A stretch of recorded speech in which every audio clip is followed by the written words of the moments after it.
Good day guys. So naa ako karon sa Biasong Talisay. So makita ninyo mao niya ato ang site. I-site tour tamo sa amo ang sample unit diri. So one building pang amo ang gi sell karon. So dali yugi ko ninyo i-site tour tamo. So pre-selling pa ni siya na condominium. Sa dara. Mao na siya. Nag-start na sila og develop. So, mao niya ato ang sample unit.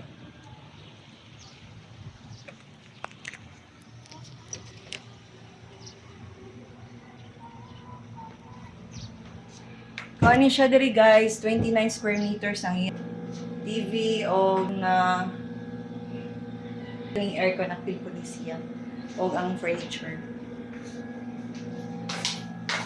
So, ilang comfort room.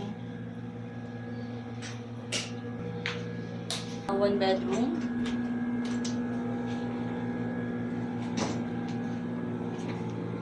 With balcony na ni siya guys.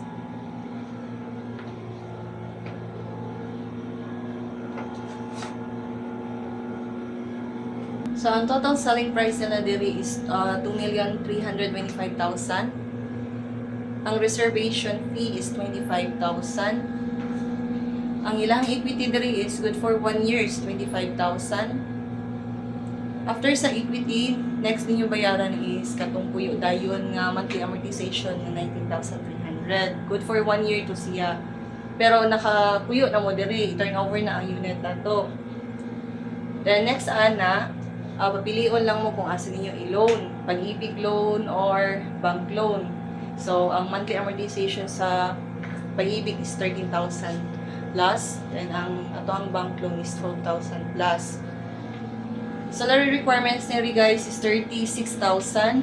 If ever dili makaabot ang inyong salary requirements, pwede ra ninyo mangita mo og co-borrower. Basta family member lang. So, kana mauni siya ang ato ang sample. So, sa interesado, message lang mo sa akin. Thank you guys! Bye-bye!